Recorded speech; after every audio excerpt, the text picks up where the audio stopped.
सामपुर नामक एक गांव में एक मछुआरा रहता था। उसका नाम आनंद था। आनंद अपनी मछली फार्म से मछली पकड़ के बाजार में बेचकर अपना दिन गुजारा करता था। एक दिन सुबह आनंद अपनी पत्नी को आवाज देके कहता है, अरे माया, सुन रही हो? तुम कहाँ हो? मेरी मछली पकड़ने वाली जाल जल्दी ले आओ, मुझे मछली पकड़ने जाना है, बहुत देर हो रही है।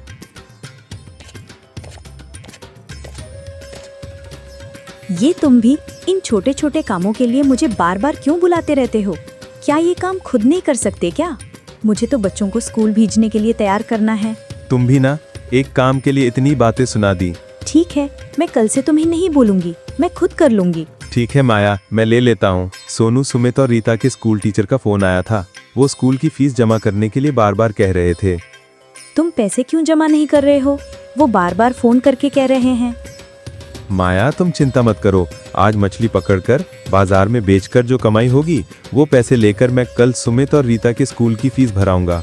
अगर फिर से उनके टीचर का फोन आए तो तुम कह लेना कि कल मैं स्कूल जाकर फीस जमा कर दूंगा। आनंद घर से अपना जान लेकर मछली पकड़ने के लिए निकल पड़ा।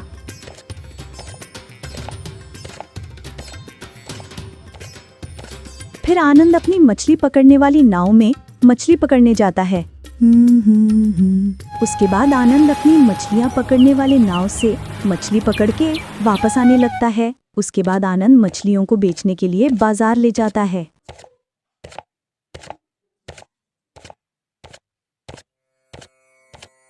आओ सब आओ, मैं ताजी ताजी मछलियां लेकर आया हूँ। जो एक बार मुझसे मछली ले जाता है वो बार बार आता है। ले जाओ, ताजी ताजी मछली ले जाओ। भाई, मछली का दाम क्या है? ना कम ना ज्यादा, सिर्फ 200 रुपए किलो। तो बोलो, दे दूं? भाई, मछली का दाम थोड़ा कम करो ना, मुझे 2 किलो मछली लेनी है। ये कैसी बातें कह रहे हो? इतनी ताजी मछली, मछली का गला बिल्कुल भी सड़ा नहीं है। आज सुबह जाकर मैंने खुद मछली पकड़ कर लाया हूँ। 200 रुपए से थोड़ा भी कम नहीं होगा। भाई, मछली का दाम थोड़ा तो कम करो, मैं आपकी पुरानी ग्राहक हूँ।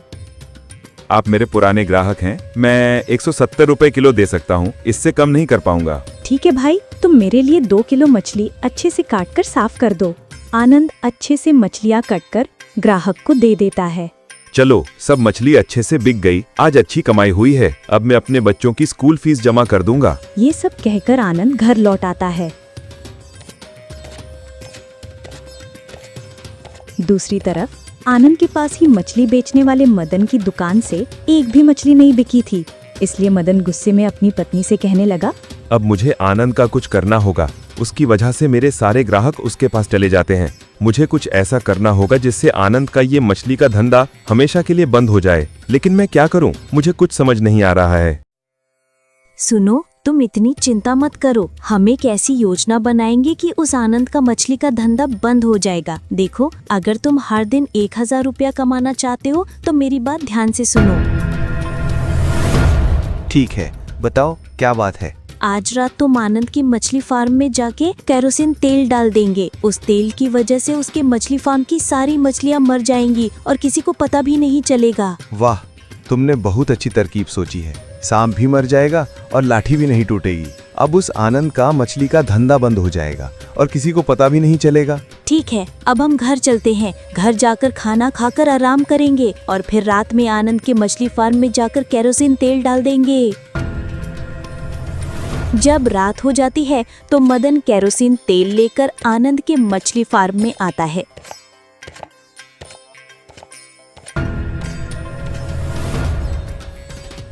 फिर मदन उस केरोसिन तेल को आनंद के मछली फार्म में डाल देता है। अगले दिन सुबह आनंद जब अपने मछली फार्म में आता है तब वे देखती है कि उसके सारे मछली मरे पड़े हैं। हे भगवान, मेरे मछली फार्म की मछलियाँ कैसे मर गईं? ये कैसे हुआ? मुझे कुछ समझ नहीं आ रहा है। अब मैं क्या करूँगा? मैंने ये मछली फार्म जमींदार से पैसे लेकर बनाया था। अब मैं तो कर्जे में डूब गया हूँ। फिर जब आनंद अपने मछली फार्म के पास जाता है तो वे देखता है कि पानी के ऊपर केरोसिन तेल तैर रहा है। ये देखकर आनंद बहुत गुस्सा हो जाता है। ये क्या? पानी के ऊपर केरोसिन तेल तैर रहा है? तो किसी ने जानबूझकर मेरे मछली फार्म में केरोसिन तेल डाला है। मैं उसे नहीं छोड़ूंगा। मैं अभी मुरल जी से कहकर पंचायत बुलाऊंगा।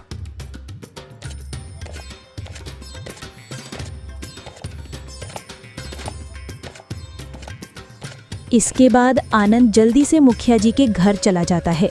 मुरल जी, किसी ने जानबूझकर मेरे मछली फार्म में तेल डाल दिया है, इसीलिए मेरे मछली फार्म की सारी मछलियां मर गई हैं। मैं एक गरीब मछुआरा हूँ, मेरी किसी से क्या दुश्मनी होगी। मैं तो बस मछली पकड़कर बाजार में बेचता हूँ और अपने परिवार को 2 वक्त का खाना देता हूँ। लेकिन हाँ, एक मदन नाम का मछुआरा है, वो भी मछली बेचता है। मेरी मछली उससे पहले बिक जाती है, इसीलिए मेरे से जलता है। वही ऐसा काम कर सकता है। आनंद, तुम चिंता मत करो, आज शाम को पंचायत बुलाई जाएगी।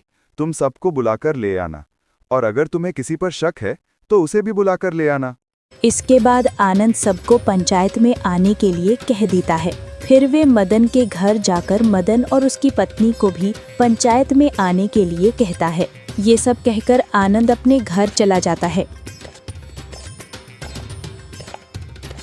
इसके बाद शाम को जब गांव के सभी लोग पंचायत में आते हैं तो मुखिया जी कहने लगते हैं, क्या ये सच है?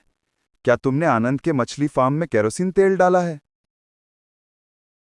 मुरल जी, इसी ने मेरे मछली फार्म में केरोसिन तेल मिलाया है। मदन, आनंद जो कह रहा है, क्या ये सच है? क्या तुमने आनंद के मछली फार्म में केरोसिन तेल डाला है? नहीं मोरल जी, आनंद झूठ बोल रहा है, मैंने ऐसा कुछ नहीं किया है। ठीक है, तुम यहाँ आओ, क्योंकि केरोसिन तेल एक ऐसी चीज है कि अगर वो हाथ पर लग जाए तो आसानी से धुलता नहीं है। 2-3 दिन तक हाथ से बदबू आती रहती है। इसीलिए तुम अपना हाथ आनंद को दिखाओ, वो सूंघ कर देखेगा कि तुम्हारे हाथ से केरोसिन तेल की बदबू आ रही है या नहीं। इसके बाद आनंद मदन का हाथ सूंघता है। मोरल जी, इसी ने मेरे मछली फार्म में केरोसिन तेल मिलाया है। सुनो मदन, तुमने आनंद के मछली फार्म में तेल डाला है, इसलिए तुम्हें आनंद को 20,000 रुपये हर्जाना देना होगा। और आज के बाद से तुम उस बाजार में मछली का धंधा नहीं कर पाओगे। तुम्हें वो काम छोड़कर कोई और काम देखना होगा। यही तुम्हारी सजा है। अपने घर आकर मदन आनंद के घर जाता है और आनंद को 20,000 रुपये देता है, और पैसे देने के बाद मदन अपने घर चला जाता है। उस आनंद की वजह से मुझे अपना धंधा बंद करना पड़ा, ऊपर से 20,000 रुपये का हर्जाना देना पड़ा। मैं उससे बदला लेकर रहूंगा। सुनो, तुम एक काम करो, आज रात जब सब सो जाएं, तो तुम आनंद के घर जाना और उसके घर जाकर उसके अलमारी से सारे पैसे लेकर आ जाना, और आते वक्त उसके घर में आग लगा देना, ताकि सब यही सोचें कि आग लगने की वजह से उनके सारे पैसे जल गए हैं। तब हमारे ऊपर कोई शक नहीं करेगा। ठीक है, मैं तुम्हारी बात मानूंगा। फिर जब रात हो जाती है,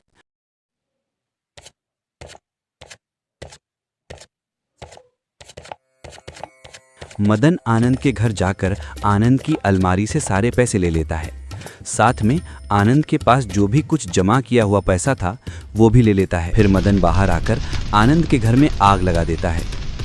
घर में आग देखकर आनंद की पत्नी चीखकर अपने पति से कहने लगती है, सुन रहे हो, जल्दी उठो, घर में आग लग गई है। जल्दी बच्चों को लेकर बाहर चलो, जल्दी उठो। जब तक आनंद की नींद खुलती है तब तक उनके घर का आधा हिस्सा जल चुका होता है। फिर आनंद अपने बच्चों को लेकर घर से बाहर आ जाता है। ये कैसे हो गया? ये आग कैसे लगी?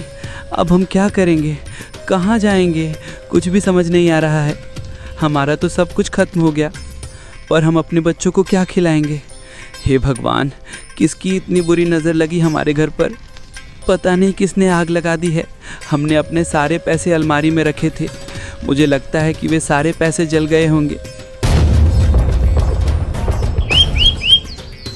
अगले दिन सुबह आनंद के बच्चों को बहुत जोर की भूख लगती है। पापा, मुझे बहुत जोर की भूख लगी है, मुझे कुछ खाने को दो, मुझे भी कुछ खाने को दो।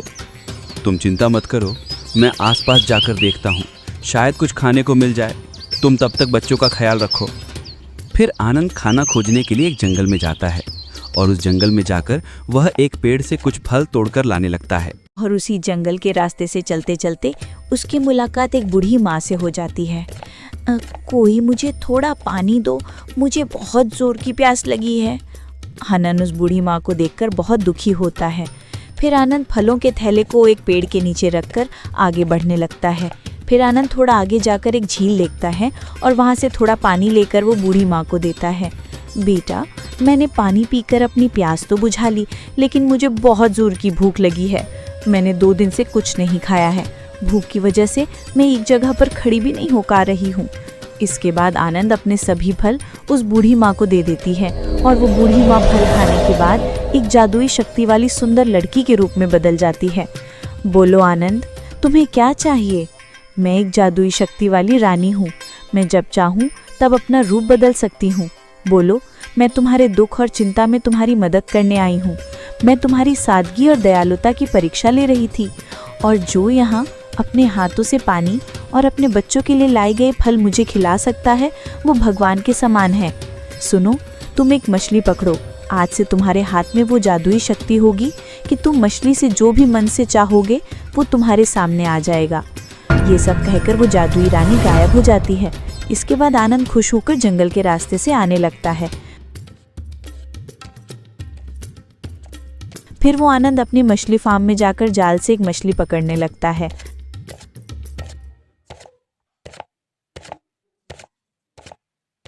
आनंद मछली पकड़ के अपनी पत्नी और उसके बच्चों के पास लाने लगता है। ये देखो, मेरे पास कितनी बड़ी मछली है। तुम पागल हो गए हो क्या? भूख से बच्चे तड़प रहे हैं और तुम उनके लिए खाना लाने गए थे और कहीं से एक मछली पकड़ कर ले आए। अब मैं बच्चों को कैसे खिलाऊंगी, बताओ? तुम मुझे गलत समझ रही हो। ये कोई आम मछली नहीं है। ये एक जादुई मछली है जो हाथ में लेकर जो भी कहोगे वो सच में हो जाएगा। सच में? तुम जो चाहोगे वही होगा। तुम इस मछली से हमारे बच्चों के लिए कुछ खाने का इंतजाम कर दो। वे सुबह से कुछ नहीं खाए हैं। आनंद मछली पे हाथ रखकर मन ही मन सोचता है और बहुत सारा खाना आ जाता है। अरे, ये तो सच में जादुई शक्ति है। तो अब मेरे बच्चे पेट भरकर खा सकेंगे। आओ, तुम भी खा लो। कल से तुमने भी कुछ नहीं खाया है। खाने का इंतजाम तो हो गया, तो मैं सोच रहा हूँ कि रहने के लिए घर कैसे बनाऊंगा। फिर आनंद ये सब कहकर नदी की तरफ जाने लगता है और वहां से बहुत सारी मछलियां पकड़कर ले आता है। फिर आनंद उन मछलियां से एक घर बनाना शुरू कर देता है। आनंद का जब मछली का घर बनाना पूरा हो जाता है, तभी उसकी पत्नी कहती है, तुम तो मछली का घर बना दिए हो, लेकिन बारिश और बाढ़ आएगी तो मछली का घर तो टूट जाएगा। आनंद तभी उस मछली के घर के ऊपर हाथ रखकर मन ही मन सोचने लगता है और तभी मछली का घर लोहे का बन जाता है। ये सब देखकर आनंद की पत्नी कहने लगती है,